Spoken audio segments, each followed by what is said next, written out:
কেরে বন্ধু, তোর কি হয়েছে? বই ভাই কি চিন্তা করস? কি আর হবো বন্ধু, তুই তো জানোসই। আরে জানি মানে কি হয়েছে ভালো করে কয়া, খুলে না খুলি কি বগেরে বুঝমু। আরে কইস না, ভাবছিলাম ভিডিও করে অনেক কিছু করবো, কিন্তু কি কপাল দেওয়াস না, এত সুন্দর সুন্দর ভিডিও বানাইছি তারপরে মানুষে সাপোর্ট করে না। দেখ, রাস্তার যেগুলা ভাঙ্গা থাকতো সেই ভাঙ্গাগুলা নিজের পয়সা দিয়ে জায়গায় জায়গায় ঢালাই দিয়া ঠিক করে দিছি। রাস্তায় স্পিড ব্রেকার ছিল, রং ছিল না, এই স্পিড ব্রেকারে আমি রং মারছি, তারপরেও মানুষে খারাপ কয়, এই ভিডিও কোনো শেয়ার করে না। আরে হেজন্যই তো এই যে আমি ভিডিও বানাই না, দেখ না একদম ফটফটা, কষ্ট করে কোনো লাভ নাই। এই সমাজে যারা খারাপ কাম করে তারাই ভালো থাকতে পারে। তুই ভালো কাম করছা, দেখ মানুষে ভালো চায় না, খারাপ কিছু কর তাহলে সে মাসে সাপোর্ট করবো।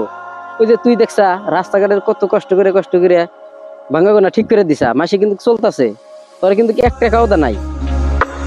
বন্ধু তুই ঠিক কথাই কইছা, এগুলা কাজ করে আসলে আমরা কোনোদিন সফল হইতে পারব না। আর এই জন্য বই চিন্তা করতেছি কি করবো এখন। আগে তো রঙের কাজ করতাম, এই রঙের কাজ ছাইরা দিয়ে আমি আইছিলাম অনলাইনে যে কিছু একটা মানুষের ভালো করবো, যাতে আমার নিজেরও ভালো হয়, কিন্তু সেটাও হইলো না। কি করা, কপালে যা থাকে সেটাও বই।